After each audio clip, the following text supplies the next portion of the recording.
Gue kalau bukan miracle apalagi. Iya, Terus iya. hati gue tersentuh bener saat itu. Wah gila, ini bener-bener kalau bukan guidance Tuhan apalagi. Akhirnya gue bisa bayar, udah di downgrade jadi 3 juta.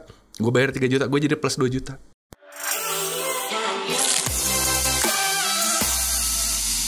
Dine-in Podcast. Nggak cuman perut kamu yang perlu diisi, tapi jiwa kamu juga.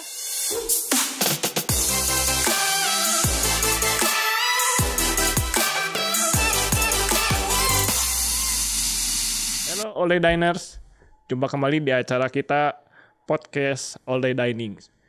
Kali ini kita kedatangan bintang tamu spesial. Dia seorang desainer dan sudah berkarir 15 tahun di bidangnya. Beberapa karya hebat pun sudah dilahirkan, mulai dari konten media, iklan, website, dan terakhir dia juga pernah ditawari untuk bikin desain rumah hantu. Nah, seru kan? Ini dia bintang tamu kita, Odi Samuel. Thank you kok udah diundang. Ya, selamat datang Di. Thank you banget sudah meluangkan waktunya. Dan langsung aja gue penasaran nih sama latar belakang lu. Oke, ya kenalin, nama gue Odi. Odi Samuel. Gue mungkin ini gue ngomongnya gue lu aja, nggak apa-apa ya? Nggak apa-apa ya, biar santai ya. Gue udah expertise gue di desain, dan gue udah ngedesain ya kira-kira 15 tahunan. Dan dalam 15 tahun ini gue ngerasa pengalaman ngedesainnya lumayan banyak ya, dan lumayan bervariatif. Yang menurut gue dalam pengalaman gue tuh lumayan bervariatif menariknya tuh, karena mulai dari nge-translate, ngubah bahasa komik bahasa Jepang jadi bahasa Indonesia di Alex gue pernah nyobain, pernah bikin animasi 3D, bikin desain graphic design, website, sampai waktu itu yang sempat kau bilang tadi pernah diminta buat ngedesain rumah hantu gitu. Wah. Jadi bervariatif Pengalamannya banyak juga ya, seru-seru ya, lumayan. aneh-aneh ya. Yeah. Nah Di, lo itu ya kan sekarang sebagai desainer. Gue sih percaya kalau Tuhan itu kan sebenarnya kasih talenta ke setiap orang tuh beda-beda kan. Betul. Nah lu mulai menyadari potensi lu sebagai desainer tuh kapan sih? Apakah misalnya dari kecil lu udah mulai sadar nih, oh kayaknya gue punya bakat nih di bidang desain, atau berjalan waktu lu akhirnya lama-lama ketemu? Nah, kalau kasusnya gue itu mungkin dari awal, karena awalnya sebenarnya gue suka gambar, karena zaman dulu gue suka baca komik. Baca komik, terus biasalah kalau anak SD biasanya kalau gue lihat tanya teman-teman gue yang desainer, rata-rata kalau jalurnya mirip gue, suka komik, pertama pengen bikin komik, pengen jadi mangaka, pengen bikin komik. Nah lagi terus gue ngeliat kayaknya nggak mungkin nih di Indo kalau bikin komik, kayaknya rada susah. Akhirnya ngeliat cari next best thingnya apa? Kayaknya desainer deh, karena kebetulan sepupu gue. Jadi gue punya sepupu lah yang zaman dulu, dimana gue tuh look up banget ke dia, jadi kayak bisa dibilang mentornya. Jadi sepupu juga desainer juga. Okay. Jadi gue ngeliat, ternyata ada pekerjaan yang namanya desainer, dan gue ngeliat kerjaannya dia ya gambar-gambar gitu kan, bikin logo, bikin apa. Oh ya udah, kalau gitu gue pengen jadi desainer gitu. Nah ini ada pertanyaan menarik juga nih. Desainer kan gue juga jadi inget gara-gara lu ngomong cerita waktu kecil. Gue juga waktu kecil itu senang banget baca komik Kung Fu Boy, Dragon Ball. Nah sama bener, gue juga kayak pengen bikin komik gitu tau gak. Cuman lagi itu tuh ada permasalahan, gue gak bisa gambar. Nah pertanyaannya, kalau desainer itu harus jago gambar gak sih? Nah enggak, karena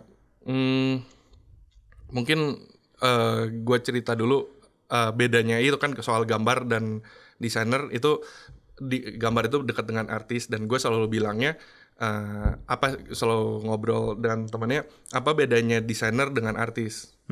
Jadi kalau misalkan desainer itu tuh bedanya dengan artis itu, kalau desainer itu biasanya selalu memecahkan masalah. Jadi ada sesuatu yang ada masalah yang dibantu atau ditambah value-nya. Sedangkan kalau artis ya mungkin kayak itu tuh bicara soal dirinya sendiri. Dan menurut gua komikus atau pematung itu lebih ke artis, karena dia berbicara dirinya sendiri gitu. Jadi misalkan ada gue marah nih, gue pengen tuangkan dalam satu karya, misalkan di patung. Wah dia patung ini ceritanya judulnya marah gitu, karena itu emang bercerita soal dirinya sendiri. Nah itu artis. Nah tapi kalau misalkan desainer desainer itu tuh dia memecahkan masalah. Misalkan ini ada gelas. Nah, gelas ini misalkan ini bisa gua minum gitu kan. Tapi misalkan nih ada orang yang nggak punya tangan. Nah, buat minum di gelas gimana caranya? Nah, itu tugasnya desainer. Buat bisa menciptakan desain gelas yang bisa diminum bahkan yang nggak punya tangan misalkan gitu. Oh, jadi kalau desainer itu lebih kayak mencari solusi ya? Betul. Dan untuk bikin desain seperti itu lebih penting idenya sebenarnya daripada gambarnya. Istilahnya oke, gue punya ide gini, dituangkan dalam brief, yaudah yang ngerjainnya nggak usah dia nggak apa-apa, tapi kan bisa jadi sesuatu gitu. Oh, oke. Kalau ini ilustrator termasuk artis dia ya? Betul, itu ilustrator, itu yang seperti yang gue bilang tadi termasuk artis. Tapi mungkin itu di antara kali ya. Kalau misalkan dia emang diminta untuk tolong dong ngerjain ini, gue bikin butuh brosur gitu kan. Nah oke, balik lagi sedikit. Misalkan balik lagi tergantung kebutuhannya ya. Karena kalau misalkan ini ada ilustratornya gue pengen minta tolong dibikinin brosur toko gue dong. Nah itu menurut gue dia lebih mengerjakan pekerjaan desainer. Karena dia lu minta dibikinin brosur. Nah, brosur lu tokonya ada di mana? Tokonya gue ada nyempil, gue ada masuk ke gang. Nah, itu kan dia udah ada masalah tuh. Dia lagi, gue harus menggambar sesuatu yang bisa menarik perhatian orang supaya orang datang ke toko, tapi tokonya meskipun nyempil tetap datang. Nah, itu kan dari sisi desainer. Tapi kalau ilustratornya, aku hari ini ingin menggambar pemandangan. Itu kan ya udah dari diri sendiri. Nah, itu dia mengerjakan pekerjaan artis. Oh, jadi bisa gabungan juga ya? Bisa sih mestinya. Oke, lanjut lagi ke peristiwa dulu waktu kecil, Di. Ya, jadi awalnya tuh gimana tuh setelah kan ketemu sepupu ya tadi ya? Ketemu sepupu yang jadi kelihatan, oh ini nih kayaknya gue pengen jadi kayak dia tuh. Terus lu mulai kayak sekolah lu fokusin ke yang berhubungan dengan desain gitu?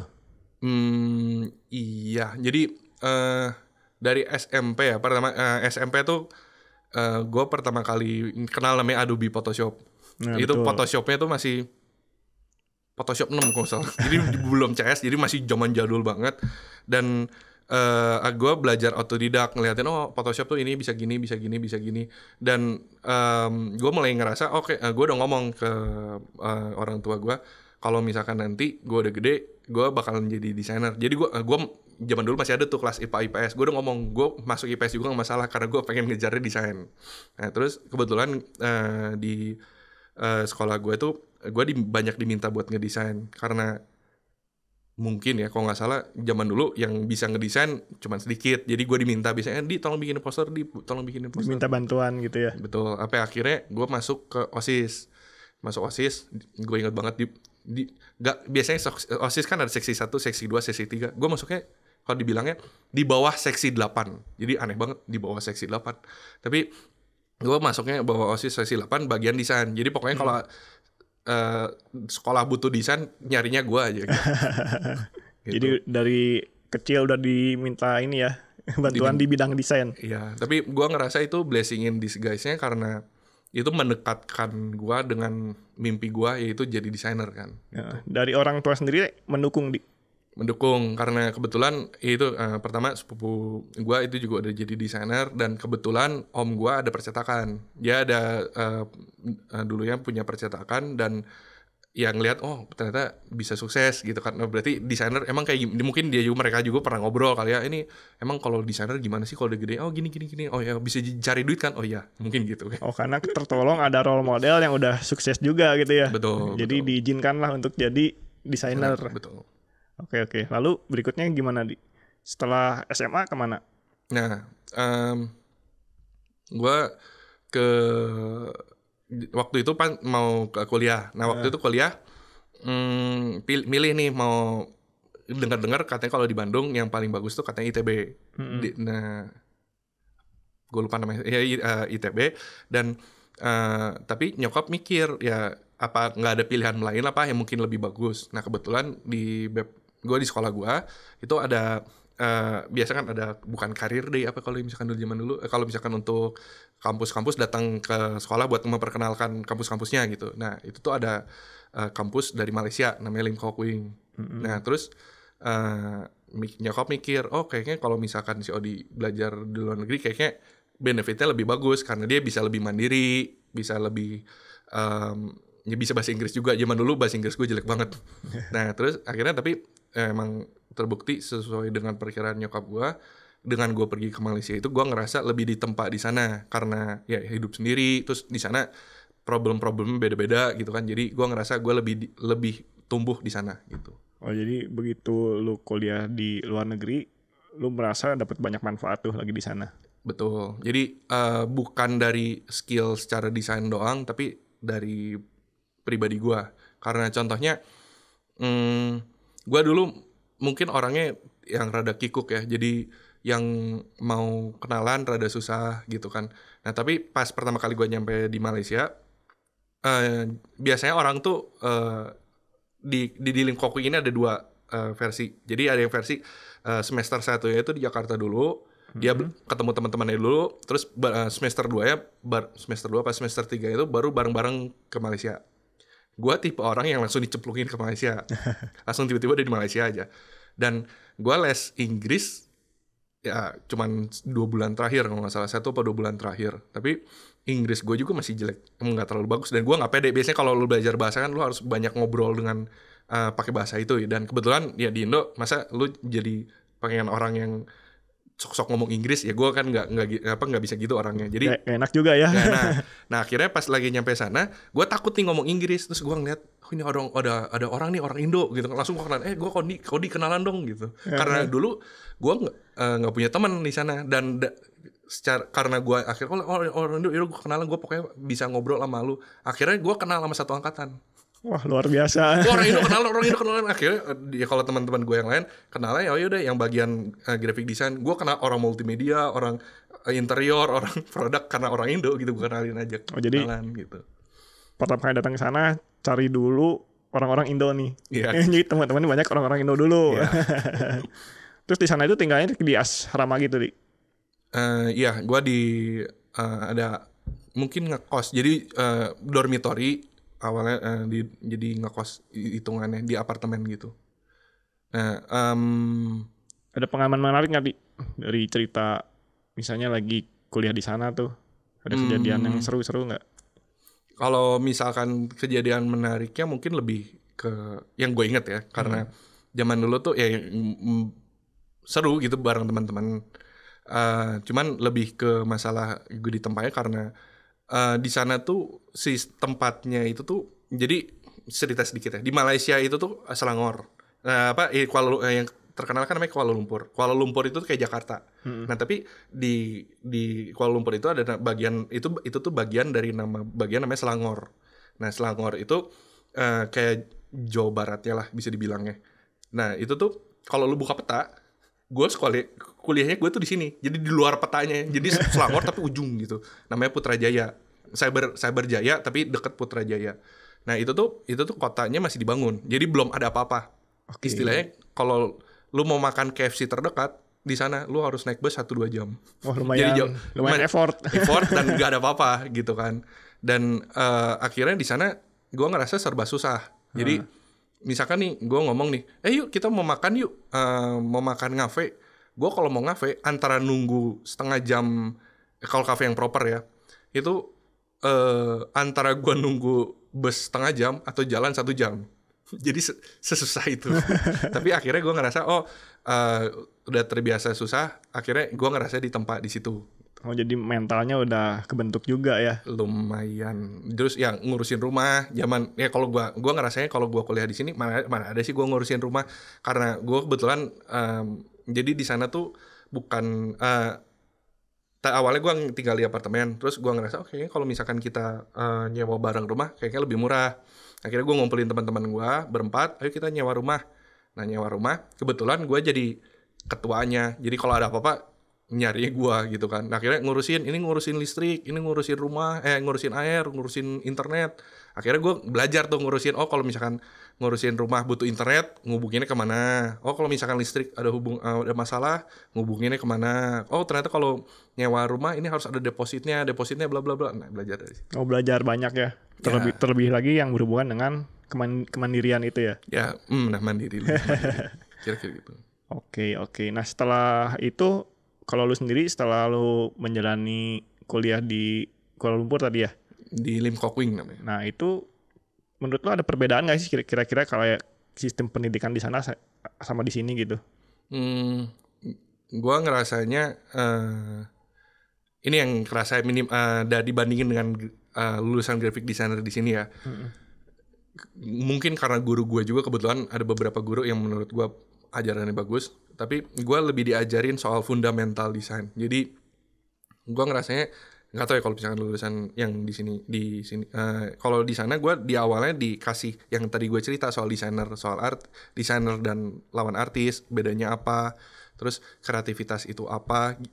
Kalau desainer itu sebenarnya ngincernya itu yang kayak gimana sih, itu tuh diajarin secara jelas di sana. Sedangkan gue kalau ngelihat teman-teman gue di sini, oh kayaknya dia kok lebih ke teknis. Kalau di sana diajarin ada fundamentalnya. Jadi dan ya gue ngerasanya gue belajar lebih banyak di sana jadinya. Jadi fundamentalnya di sana lebih diperdalam gitu ya. Betul.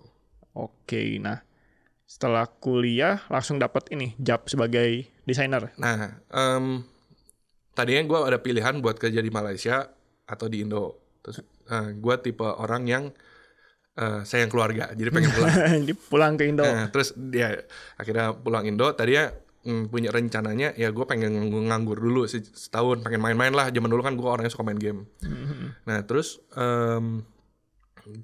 pas lagi itu ada tawaran nih, lu mau ngerjain ini nggak? Ada waktu itu ada proyek bikin display system buat buat airport. Airport. Jadi kalau mungkin gue nggak bisa sebut nama airportnya, tapi intinya di airport itu biasanya kalau lo ke airport biasanya kan ada kedatangan, terus ketibaan dan keberangkatan gitu. Jadi pesawat ini berangkat ke sana, pesawat ini berangkat ke sana, gate-nya udah open. Nah itu namanya display system. Nah kita diminta buat bikin display system itu. Akhirnya bikin display system menarik ya, tapi gue nggak bisa coding, gue bilang.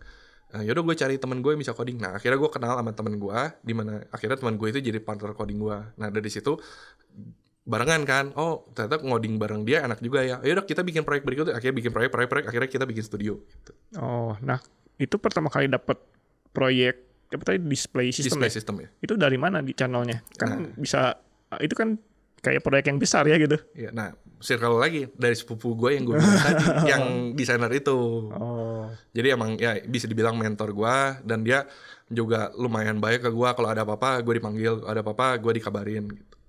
Oh, menarik. Jadi ada bantuan juga dari sepupu ya. Betul. Iya. Nah, terus jadi waktu itu tuh masih sebagai freelance ya? Freelance, tapi gue ngerasa tadinya itu gue sempat kepikirannya tadinya rencananya setelah setahun nganggur kerja dulu sama orang, kerja sama orang, akhirnya bikin studio kayak atau freelance atau gimana. Cuman akhirnya gue memutuskan, yaudah kalau misalkan gue bisa freelance begini, yaudah diterusin mungkin bisa jadi studio. Dan gue ngerasa ketika ngerjain kerjaan freelance ini, kerjaannya tuh jadi lebih bervariatif, yang gue bilang. Jadi setelah ngerjain yang display system itu, akhirnya gue berusaha untuk nyari kerjaan-kerjaan yang lainnya dong. Kerjaan-kerjaan gue tawarin, lu butuh desain nggak? Butuh desain? Oh gue butuh desain nih, gue butuh website. Oke, lu butuh apa? Butuh animasi. Lu butuh apa? Akhirnya gue belajar banyak tuh. Bisa animasi nggak, Di? Bisa. Waktu itu gue inget, gue diminta buat bikin kerjaan animasi di Jogja Department Store. Itu emang lu bisa? Nah itu, akhirnya pas lagi bisa nggak? Bisa. On proposal nanti saya kirim ya. Ting, nah masuk tutup lift, udah tutup. Gimana bikinnya ini? Cuman yang gue rasa ya kalau misalkan dalam dunia desain ini ya bukan dalam dunia desain doang, tapi dalam dunia pekerjaan saat ini ya, kalau lu bisa belajar hal baru ya itu kan akan menambah keunggulan lu. Dan gue ngerasa di tahap-tahap gue umur masih awal segitu ya gue harus belajar sebisa mungkin gitu, sebanyak mungkin. Oh, jadi ada saatnya lu terima dulu baru lu belajar gitu ya? Ada, dan ya tapi dengan catatan ya lu harus perjuangkan sebisa lu gitu kan. Karena waktu pas gue ngerjain itu udah ada YouTube internet udah lumayan cepat, ya bisa lah gue cari dari tutorial dari YouTube. Asal fundamentalnya ada. Oh, gue ngerti kayaknya ngerjain ini. Oh, kalau misalkan nih animasi frame by frame, berarti tiap dalam 1 detik 25 atau 24 frame, ya udah gue bikin per 3 frame atau 4 frame, bisa lah kan. Dari situ kan gue udah kebayang kira-kira gitu. Oke. Nah, terus kalau misalnya proyek-proyek gitu ya, kalau ditanya nih, mending dapat proyek dari luar atau dari Indo sih, Di? Ya, Soalnya kan kemarin gue sempat ada teman-teman juga ngobrol tuh, dia ada cerita sepertinya kalau misalnya di Indo itu beberapa desain itu masih kurang diapresiasi gitu ya. Nah itu tuh setuju nggak dengan pendapat seperti itu? setengah setuju karena sekarang justru orang Indo mulai appreciate. Gua ngeliatnya orang-orang Indo akhirnya mulai appreciate dan makanya gue belajarnya kalau misalkan lu punya klien baru misalkan lu butuh apa? Misalkan butuh ya gampangnya lah brosur atau logo. Ada bagusnya lu nanya dulu. Lu tuh misalkan ke kliennya, seberapa penting brosur ini dan logo ini buat lu.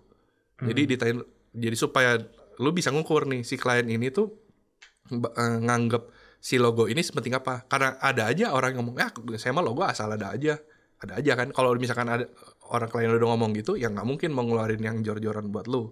Tapi ketika ditanya, ini logo ini penting nggak buat lu? Penting, karena ini menggambarkan karakteristik, menggambarkan value-value yang ditawarkan sama perusahaan saya. Oh kayak gitu berarti harus lebih bagus lagi dong di risetnya dan dibikinnya gitu. Dan di saat itu oke, klien ini appreciate apa yang akan dibuat, ya udah lu bisa effort lebih, bisa charge lebih begitu. Oh jadi perlu ini juga ya, mengamati audiens tuh kira-kira pandangan dia terhadap desainnya gimana gitu ya. Betul, karena ujung-ujungnya kalau misalkan lu sebagai desainer, gue belajarnya ujung-ujungnya lu harus bisa mulai milih klien. Jadi jangan semua lu terimain gitu. Oke. Nah tadi kan lu sempat ini juga cerita tentang kreativitas. Nah kadang cari kreativitas itu di mana sih, Di? Kan suka aja nih lagi mentok nih atau misalnya kita suka orang ngomong kan tiru aja terus kita modifikasi gitu. Suka ada kayak gitu nggak sih? Ya, di kata-kata terkenal di dalam dunia desain itu dibilangnya still like an artist. Jadi ide itu tuh kalau dalam desain tuh justru emang pada awalnya lu harus ngambil dari orang lain. Jadi contohnya misalkan gue diminta buat bikin logo. Misalkan logo podcast lah. Terus ya gue pasti akan, yang pertama gue bakalan ngelihat referensi-referensi podcast yang udah jalan tuh logo-logonya yang bagusnya kayak gimana sih. Nah akhirnya ya itu akhirnya gue lihat dari referensinya, misalkan nih logonya All Day Dining kayak gini nih, logonya podcast A begini nih, podcast B begini nih. Oke. Terus kita setelah riset seperti itu, seperti yang gue tadi tanya, harus tanya ke si kliennya ada permintaan khusus nggak, klien pandangan terhadap logonya kayak gimana. Nah dari situ akhirnya baru brainstorming. Nah pas lagi brainstorming itu harus banyak baca, harus banyak lihat biasanya. Jadi dalam susunannya kreativitas itu ada kalau misalkan ketika klien tuh permintaannya ternyata podcastnya pengennya si podcastnya buat anak muda yang misalkan yang suka skateboard, jadi podcast sekolah skateboard misalkan. Nah kita harus bisa nambah value yang baik ke dalam logo tersebut. Misalkan ketika orang lagi ngelihat logonya, ini kayaknya gue pengen nonton nih, kayaknya keren. Nah itu menurut gue kreativitas itu mulai ada ketika orang nyampe ke tujuannya itu orang tertarik buat ngelihat si logonya gitu. Jadi kayak lu harus nyemplung juga ke dunia si kliennya ya. Betul. Kayak tadi kan anak-anak skateboard, ya mau nggak mau lu harus cukup ngerti juga dengan dunia skateboard ya. Kalau misalnya orang mau ngomongin kopi, ya mau nggak mau harus sedikit riset juga tentang kopi ya. Betul. Jadi di desain juga gue senengnya nggak boring ya. Jadi kliennya kan ada macam-macam. Gue sempet ada klien dari ranjang, klien dari toko emas. Jadi dan ya mau nggak mau gue harus belajar gitu. Misalkan emang ranjang nih, emang USB-nya apa sih yang harus ditonjolin? Karena itu mengejar ke solving problemnya, lo harus tahu problem si kliennya dulu kan. Ternyata kalau ranjang ini tuh ternyata pembagiannya misalkan beda-beda nih. Kalau ranjang A pembagiannya ini lebih empuk, yang B lebih keras. Pasti lo nanya kan emang kenapa lebih keras lebih bagus buat badan. Kan kita ngincar biasanya kalau tidur di ranjang empuk-empuk. Enaknya empuk, betul. Ternyata kalau ranjangnya keras itu tuh bagus buat tulang lo. Buat orang-orang yang rada posisi tidurnya nggak benar, mendingan yang keras. Nah itu kan bisa ditonjolin tuh. Misalkan gue ngerjainnya website, bisa ditonjolin dulu di website. Ternyata kalau keras USB-nya ranjang ini keras dan bisa membenarkan badan lu misalkan. Ya, harus mau nggak mau harus belajar. Lu itu ya, jadi bisa memperlihatkan benefitnya pakai ranjang keras itu apa gitu ya. Betul. Wah, menarik juga sih. Nah, kalau misalnya ngomongin tentang desain, sebenarnya kalau tadi gua dengar cerita lu ya, kayak ada sisi happy-nya, lu bakal banyak kayak bantu orang gitu ya. Ya. Ya. Jadi gue terinspirasi dari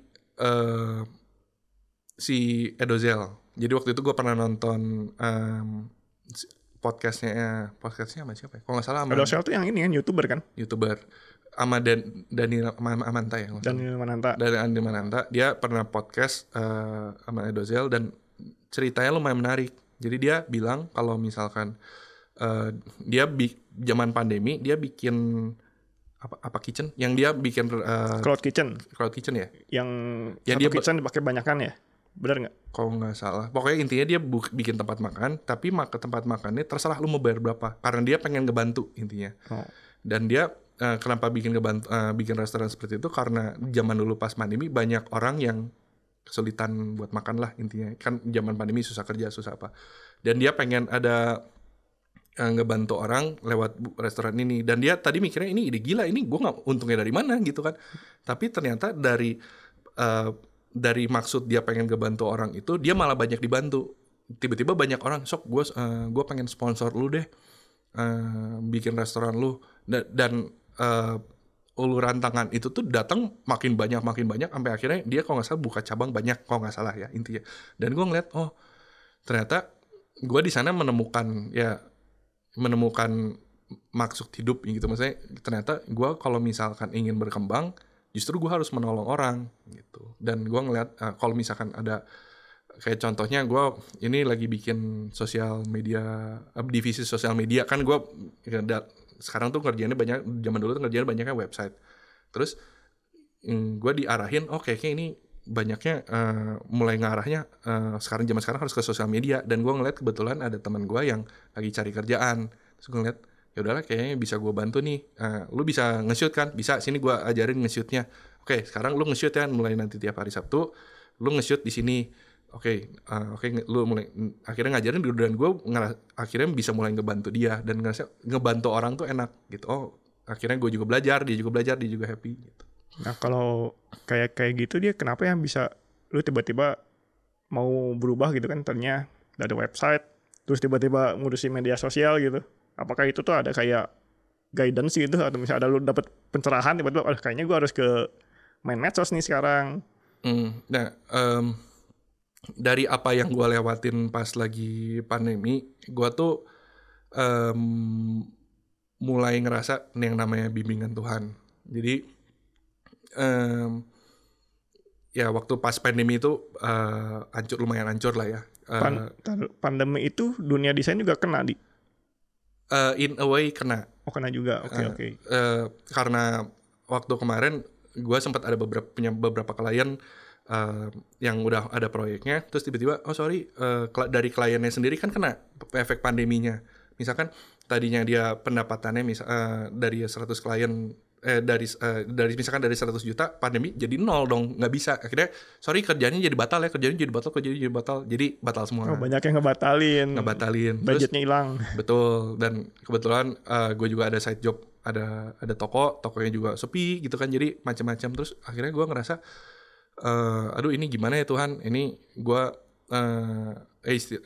duitnya pemasukan nggak ada, terus bukannya nggak ada, jadi sedikit gitu kan. Dan gue mulai ngerasa titik baliknya, gue ngerasa kayaknya gue ini dituntut sama Tuhan tuh ketika gue punya server. Jadi kan gue banyak kerjaan website, dan si kerjaan website ini pasti butuh server, dan gue ada server per tahunnya gue butuh bayar sekitar 6 jutaan setahun. Dan waktu itu gue duitnya pas-pasan nih, aduh ini gue bingung gimana ya. Bisa sih bayar pakai ada duit cadangan, cuman duit utama gue tuh udah mau habis. Gue mikirnya, aduh gimana Tuhan, ya udahlah, yang bisa gue lakuin ya gue minta di downgrade kan. Ya udah, gue kontak customer service-nya, halo saya pengen mau downgrade, si service-nya bisa nggak, kan soalnya jadi dari yang 5 juta jadi 3 juta gitu kan. Ya udah gue kontak ke si customer service-nya, tiba-tiba gue nggak ngerti ini apa blessing dari Tuhan, tapi sebenarnya ini kesialan orang juga sih. Si customer service-nya itu salah pencet, kayaknya salah pencet malah ngebalikin duit gue 5 juta yang gue bayar tahun lalu. Balikin ke kartu kredit gue. Jadi malah dapat duit itu tadi. Dapat duit 5 juta. Itu gue kalau bukan miracle apalagi. Terus akhirnya gue lihat kartu kredit si orangnya ngomong, maaf ini kesalahan kami jadi nge-refund duit 5 juta buat yang tahun lalu, yang which is 5 juta, tapi itu nggak apa-apa buat kamu. Hati gue tersentuh bener saat itu. Wah gila, ini bener-bener kalau bukan guidance Tuhan apalagi. Akhirnya gue bisa bayar, udah di downgrade jadi 3 juta, gue bayar 3 juta, gue jadi plus 2 juta. Wah luar biasa ya. Itu miracle aja jadi. Ya, dan gue ngerasa, dan akhirnya gue mulai ngeliat nih, akhirnya gue refleksi diri selama 1-2 tahun terakhir apa sih yang udah terjadi gitu kan. Dan ngelihat ternyata pas lagi pandemi, ya mungkin ini ada cerita ada panjangnya, cuman gue kenal kripto intinya. Kenal kripto pas lagi pandemi, dan gue sempat, kan kripto tuh kalau misalkan buat ngikutin tuh sempat naik terus sempat turun. Nah biasanya waktu kemarin tuh gue sempat ya sebel lah, kok udah naik gue dapat duit lumayan banyak tuh pas lagi naiknya, terus pas lagi turun akhirnya hilang duit itu gitu kan, karena namanya juga lagi jeblok gitu kan. Gue telat cash outnya. Nah tapi setelah gue lihat, ternyata event kripto ini itu tuh tangan yang diulurkan oleh Tuhan buat gue ngelewatin masa-masa itu. Oh jadi itu kayak bantuan Tuhan tuh ada di event itu juga. Di event gitu. itu, dan ya lewat kripto itu kan gue ada toko dan ada yang kerja buat gue, dan gue orangnya nggak tegaan ya. Orang-orang ngomong ini kalau misalkan lagi pas pandemi gini mendingan lu rumahin aja gitu. pecatin atau rumahin atau gaji potong 50% gitu kan. Gue jujur aja rada nggak tega gitu kan. Akhirnya waktu itu gajinya gue coba bayar full sebisa gue, karena ya mereka punya keluarga juga gitu kan, buat nunggu buat ngasih makan gitu. Dan lewat kejadian kripto itu tuh gue jadi bisa ngasih full mereka, dan bahkan bisa gue bonusin karena proyek kriptonya tuh bisa memperkerjakan mereka lah intinya. Dan setelah gue reflect back gitu kan, ternyata kripto ini tuh udah melewati, selain membantu gue, bahkan bisa membantu yang kerja buat gue gitu. Dan ketika udah jatuh, gue jadi dapat panggilan, ayo cari berikutnya lagi nih, cari berikutnya apa nih, lo apa. Dan gue ngerasanya diarahinnya sosial media nih, yang gue tadi kok bilang gitu kan. Jadi Tuhan kayak memberi petunjuk gitu ya. Ya kayak tadi sebenarnya kripto juga agak nggak masuk akal ya. Kan sebenarnya desain agak jauh hubungannya sama kripto gitu ya. Ya, karena kebetulan itu sih dari teman gue dikenalin, ini ada kripto kayaknya menarik. Waktu itu project game, main game bisa dapat duit. Akhirnya ya udah gue cobain, bener dapat duit. Nah dari yang remeh itu akhirnya jadi berkat gitu kan. Iya luar biasa ya kalau petunjuk udah Tuhan kasih gitu. Betul. Iya. Nah berikutnya kan pengalaman udah cukup banyak tuh, sekitar 15 tahun. Ada nggak sih hal-hal yang seru yang misalnya lu mau share gitu? Kayak kalau kemarin gue dengar cerita para desainer mah suka kesel kalau banyak revisi di. Kalau suka ini nggak sih? Desainer tuh emang apa sih bakal ngalamin kayak gitu. Ketemu klien rewel, minta revisi banyak. Oke. Nah pasti sih. Jadi tapi gue belajar dari apa yang gue lewatin. Kan sempat diceritain juga tuh kalau di Alkitab, kalau setiap orang yang tekun dalam hal-hal kecil akan diberikan hal-hal besar. Dan gue ngerasa itu tuh benar-benar terjadi di dunia desain. Karena waktu itu gue punya klien, nah dia minta desain kartu nama. Desain kartu nama, cuman kartu nama doang. Gue ngecasnya juga nggak bisa banyak-banyak, karena waktu dulu gue masih baru banget. Gue kayak ngecasnya kayak 200 ribuan gitu kalau nggak salah. Direvisi sampai 35 kali. Itu 35 kali, lumayan ya. Sebel. Itu tuh beda-beda semua, Di. Beda-beda semua. Sampai akhirnya kayak gue gak ada yang cocok. Nah ini gue ada kartu nama, lo tiru ganti aja namanya. Terakhirnya kayak gitu. Sebel. Cuman mungkin dia ngelihat kalau gue tuh ngerjainnya sungguh-sungguh gitu. Selama 35 kali itu ya udah sini gue kerjainnya nggak ngasal gitu kan. Akhirnya dia cukup pede dan cukup yakin dengan kerjaan gue. Akhirnya gue di-refer ke temannya dia. Temennya dia kebetulan butuh website, dikenalin si Odi tuh yang ini, gue butuh website bla bla bla. Akhirnya gue kerjain websitenya, dan akhirnya gue kenal keluarga dia. Ternyata dia keluarga pabrik tekstil.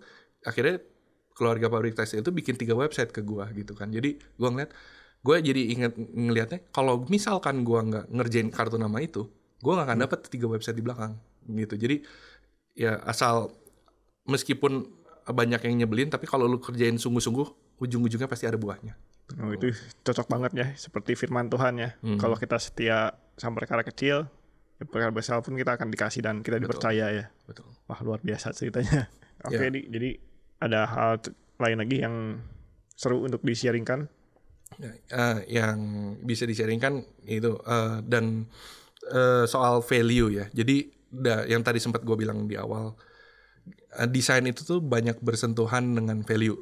Kalau misalkan yang tadi sempat dibilang, value apa sih yang bisa gue tambahin di gelas ini supaya lebih berguna dan lebih apa. Dan gue belajar kalau misalkan branding itu tuh tentang value. Value itu maksud contohnya kayak gimana? Misalkan kasusnya seperti ini. Misalkan ada Nike dan lawan gue sebut nama brand ya, tapi ini gue buat supaya orang kebayang. Okay. Dan Hilton, Hotel Hilton. Lu bayangin ada lambang Nike dan lambang Hotel Hilton. Nah, itu kalau misalkan nih gue bayangin kalau misalkan Nike, kan Nike sepatu. Kalau Hilton itu hotel. Betul. Nike kalau misalkan dijadiin hotel, bisa nggak? Kebayang nggak kalau misalkan Nike bikin hotel?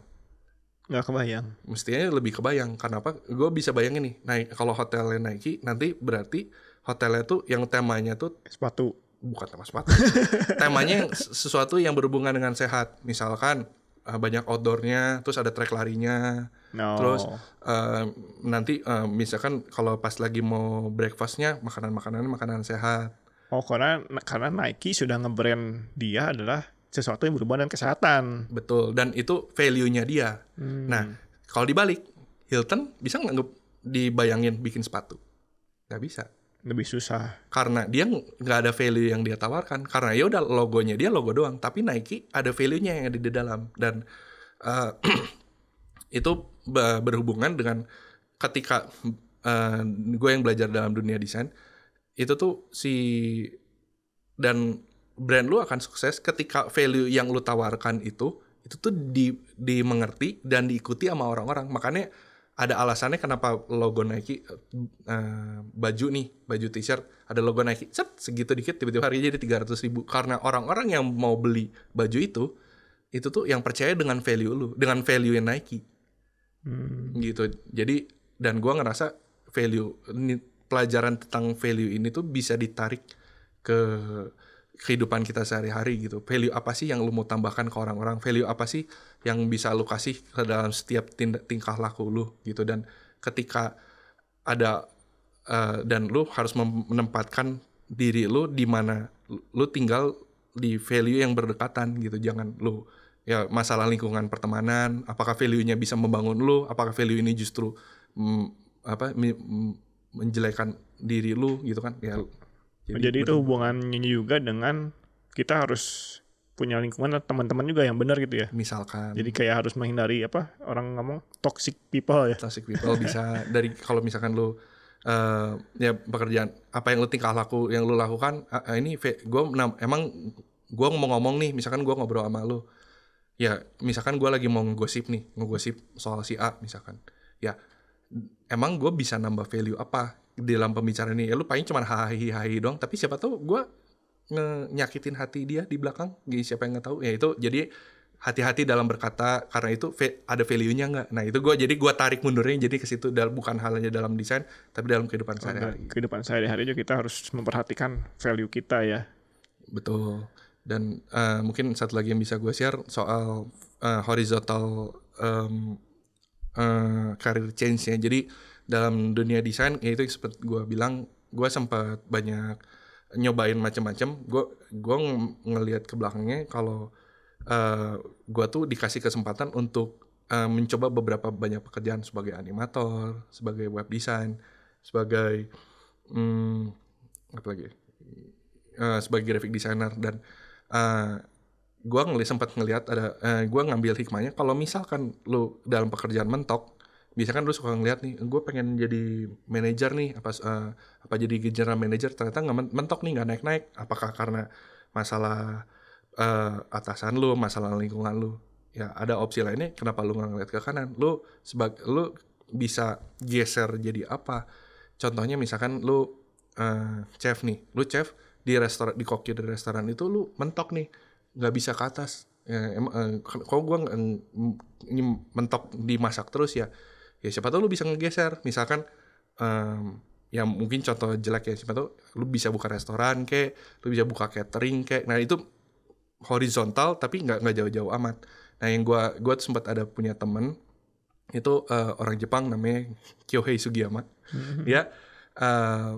Dia juga sama, dia tuh sommelier tuh wine expert biasanya. Kalau misalkan dia kerja di restoran Perancis, dia biasanya kalau misalkan mau wine dipanggilnya sommelier ini. Jadi dia pilihin wine terbaik buat customernya. Dan dia juga udah lumayan banyak award, pencapaiannya lumayan karena dia sampai dapat award buat pembuat koktail terbaik di Jepang. Nah sempat ngobrol, dia malah gue ngeliat gila achievement lu bagus ya bla bla bla. Tapi dia malah ngomong, tapi gue mentok di gue setelah sommelier di atasnya cuma ada satu, Grand Sommelier. Grand Sommelier bisa dicapai kalau lu umur 60. Gue masih umur 35, masih jauh men katanya dia. Ya masa gue harus nunggu umur 60 baru gue bisa naik pangkat. Akhirnya dia malah ngegeser tapi dia rada absurd sih, dia jadi programmer. Dan jauh banget itu ya. Jauh banget. Terus sebenarnya emang lu pernah ngeprogram? Nggak pernah. Ya gue belajar aja. Dan gue jadi ngelihatnya, wow ini orang mungkin kita bilangnya samurai spirit kali ya. Orang Jepang rada absurd. Tapi ya dia mau belajar hal baru yang jujur kalau misalkan dulu gue belajar coding, gue tuh takut sama coding karena udah bahasanya bahasa alien gitu kan, banyak yang nggak ngerti. Tapi dia berani milih buat belajar itu demi growth-nya dia. Dan akhirnya dia jadi programmer, belajar 2 tahun, akhirnya dia ngerjain proyek-proyek pemerintahan Jepang gitu. Jadi dia terbukti setelah geser, dia akhirnya bisa naik lebih tinggi gitu. Oh, itu luar biasa banget ya. Walaupun sebenarnya kayaknya itu juga pilihan yang beresiko ya. Beresiko. Ya sebenarnya dia kan kayak memutuskan jadi programmer juga kayak belum tentu berhasil juga. Nah itu mungkin yang berikutnya bisa gue tambahin. Gue ngerasa dalam hidup ini tuh lu butuh yang namanya mentor. Dan kalau lu lihat cerita-cerita sukses orang belakang yang lu bisa dengar, semuanya pasti di balik belakangnya tuh pasti ada mentor. Ada mentor yang ngebimbing dia, yang ngasih arahan. Dan di zaman sekarang tuh justru mentor lu bisa belajar banyak dari berbagai sumber ya. Contohnya dari YouTube, dari podcast gitu, banyak banget yang bisa lu jadiin mentor. Tapi ya lebih bagusnya kalau lu ketemu orangnya langsung, karena lu bisa dua arah ya. Jadi gua ada ide ini, bisa ada feedbacknya. Tapi ada bagusnya dalam hidup ini, lu kalau misalkan lu mentok nih, lu ngerasa nggak growth, cari aja mentor. Lu pengen belajar apa? Misalkan pengen belajar saham, cari mentor saham. Cari teman lu yang jago saham siapa, ya banyak ngobrol sama dia gitu. Karena kalau misal dengan mentor, lu growth-nya lebih pasti gitu. Oke, jadi sebenarnya ada pelajaran juga, kita jangan terlalu takut untuk berubah gitu ya. Betul. Kadang ada suatu situasi mentok ya jangan dipaksain ya. Kita harus terbuka untuk opsi-opsi lain yang mungkin di sana kita bisa lebih growth gitu ya. Betul. Dia kalau lu takut cari aja mentor kan bisa bimbing lu gitu. Oh iya. Masuk akal sih. Sama seperti yang sepupu gue yang awal, yang gue cerita dari awal. Kenapa gue berani masuk desain, kan ada mentor. Oh, karena udah ada yang sukses dulu gitu ya. Iya, lebih aman. Okay. Gue belajar sebagai ngerjain freelance ya. Ngerjain dari freelance itu gue belajar dari itu ada 2 hal. Yang pertama tuh berani untuk meminta dan berani untuk ditolak. Karena kalau sekali lagi ngelihat orang-orang yang sukses, di balik semua kesuksesannya itu, meskipun dia ceritanya sukses, tapi banyak banget yang ceritanya yang dia ditolak sebenarnya. Contohnya yang terkenal yang si pemilik KFC itu, yang Colonel Sanders, yang dia ditolak puluhan restoran sampai akhirnya dia diterima, akhirnya dia sukses. Karena ketika lu berani ditolak, lu jadinya berani mencoba dan berani meminta. Karena ya seperti di Alkitab kan bilang, kalau misalkan mintalah maka kamu akan kuberi gitu kan. Dan itu menurut gue sangat applicable banget dalam pekerjaan, dan apalagi dalam pekerjaan desain gue. Ketika lu misalkan nih mentok, ini yang terjadi dalam gue, ini klien gue mentok nih, akhirnya gue nanya, gue follow up lagi, halo Bu apa kabar, halo Pak apa kabar, kira-kira butuh ada desain nggak yang saya kerjakan.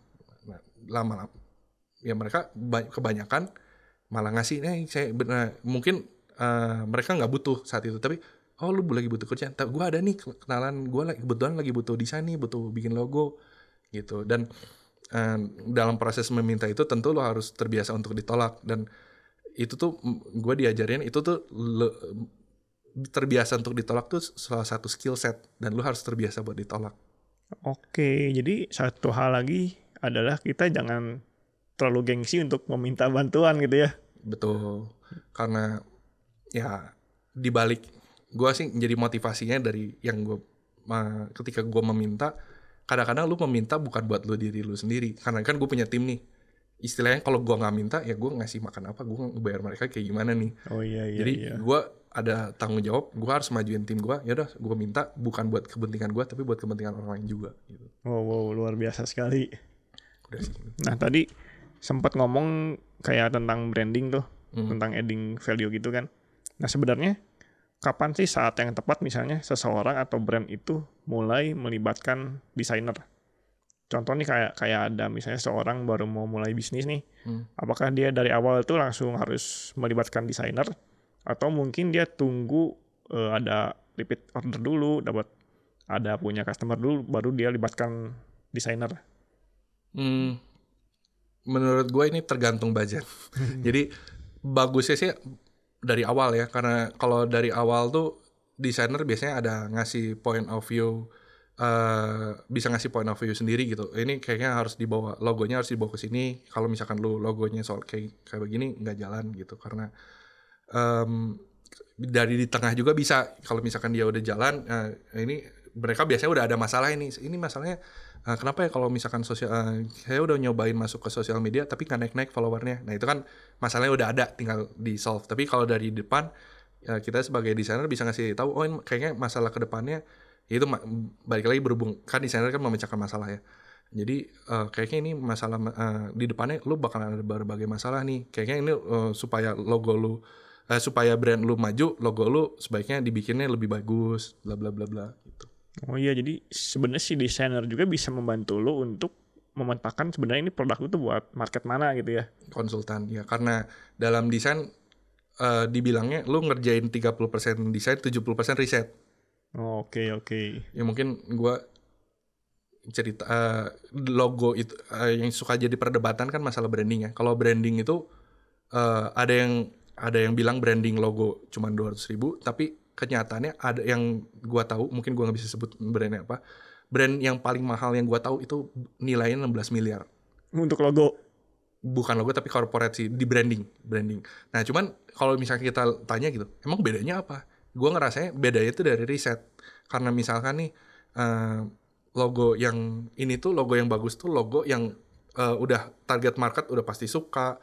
Kalau misalkan ketika orang lewat pasti orangnya noleh. Nah itu kan butuh riset yang banyak. Nah itu bedanya itu di riset gitu. Dan akhirnya bisa dibilang graphic designer itu pasti ngeriset dari riset itu kita bisa, selain bisa outputnya bisa jadi logo, tapi kita bisa jadi konsultan juga.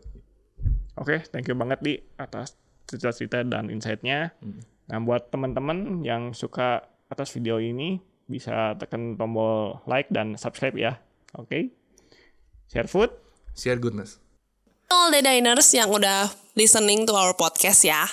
All the diners, kalau all the diners punya kritik, saran, atau masukan apa sih yang bisa kita bahas di podcast ini, all the diners bisa DM kita di Instagram di @allthedining_. Dan jangan lupa follow sosmed kita yang lain ya, yang ada di sini. See you in the next podcast. Bye. Jangan lupa follow. Dine In Podcast. Share food, Share goodness.